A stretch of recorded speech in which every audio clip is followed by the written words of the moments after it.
Filmora 14.2.2. As we check for the update, already loaded, this is what we have in the program. Image to video. So let's see what it does. You simply take a photo and it has a fight scene. You do a kiss, a cat,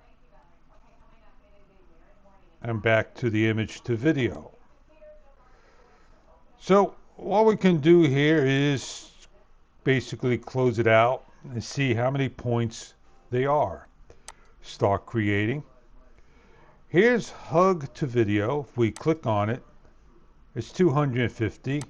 The AI kiss is 250. And the fight scene that you've seen is 250. Smoke escape is 250. And if I go down to the next 7, the painting's 250. The horror's 250. The Sandify's 250. The struck by lightning's 250. From day to night, it's 180. And the time travel is 180. And of course, this one is 40. Customize. So what can we do in customize? Let's see. Click to upload or drag files in here. So we open up a file, and I did some videos today, not knowing, and you can't do anything in here unless it's a picture. So let's go into my video, and you can see that it can only take pictures. So let's take a picture of me. Let's put it on here, single image, stitch mode, resolution 16 by 9 and 9 by 16. So that's the picture mode, image to video. Click to put photo there. So do I go here again, put it in there? It's kind of like not telling you what to do. So I don't really want to waste up to 200 points, that is. So I am going to maybe do time travel and see what 180 points is and what I can drag in here. All I could do is drag in a snapshot. So again, I'm back to the same thing that it goes to default. And I am going to click submit. 540, generate 180 points, and see what it comes out with. These are the steps. Very simple, very easy, and very to the point. It's all done by artificial intelligence. Image to video.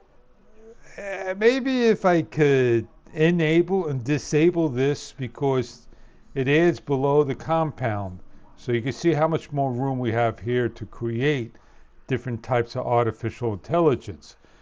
This is going pretty quick on a recent machine from 2019. And when I did planar tracking, man, did it take a long time to do that whatsoever. So here we are. It created my video, it taken my points. Let me play.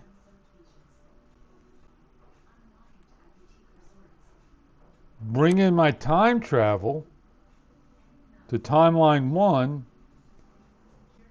It's a 1280 by 768 at 24 frames per second. It's not even a 3840 by 2160, 29.97 frames per second. Now let's play it and see what it looks like.